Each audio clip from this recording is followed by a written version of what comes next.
SIR বা special intensive revision নিয়ে তরজার মাঝেই বিহারের ভোটার তালিকা থেকে বাদ পড়তে চলেছে 52 লক্ষ ভোটারের নাম।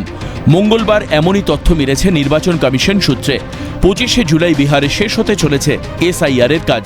নিযুক্ত করা হয়েছে প্রায় 1 লক্ষ বুথ লেভেল অফিসার এবং 1.5 লক্ষের বেশি বুথ লেভেল এজেন্ট, যারা গোটা বিহার জুড়ে 7,68,00,000 ভোটারের তথ্য তুলে আনার কাজ করছেন।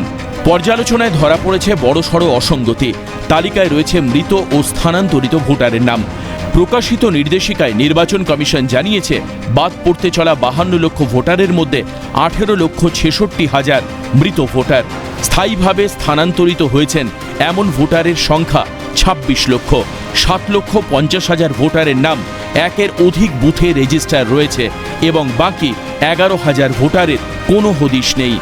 এর পাশাপাশি 21 লক্ষ ভোটারের ভবিষ্যৎ নিয়ে দেখা দিয়েছে প্রশ্ন, কারণ কমিশন জানিয়েছে 21 লক্ষের অধিক ভোটার এখনও যাচাই প্রক্রিয়ার সেই বিশেষ ফর্ম জমাই দেননি। এক্ষেত্রে তারা বিহারের বিভিন্ন রাজনৈতিক দলের সঙ্গেও কথা বলেছেন। এসআইআর ইস্যুতে বুধেও উত্তাল সংসদ। আসন ছেড়ে বেরিয়ে এসে সংসদ চত্বরে বিক্ষোভ দেখান বিরোধীরা। ওঠে স্লোগান। বলা বাহুল্য, সোমবারই 21শে জুলাইয়ের সভা থেকে মুখ্যমন্ত্রী মমতা বন্দ্যোপাধ্যায় অভিযোগ তোলেন বিহারে 40 লক্ষ ভোটারের নাম বাদ দেওয়া হয়েছে। এবার বাংলাকে টার্গেট করা হচ্ছে। কার্যত সেই অভিযোগেই শিলমোহর। তবে মুখ্যমন্ত্রীর দাবিকে ছাপিয়ে গেল কমিশন। बिहार में भी 40 लाख लोगों को नाम निकाल दिया। बंगाल में भी आपका टारगेट है। आपका टारगेट हम लोगों को पता है।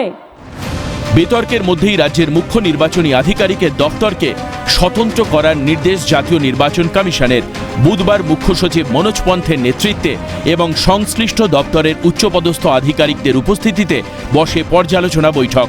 প্রশ্ন উঠছে, হঠাৎ নবান্নকে কেন চিঠি দিল জাতীয় নির্বাচন কমিশন? তবে কি মুখ্যমন্ত্রীর শঙ্কায় সত্যি হতে চলেছে? বিহারের পর কি মিশন বাংলা? বিহারের পর বাংলাতেও কি হবে এসআইআর? ক্যালকাটা নিউজ।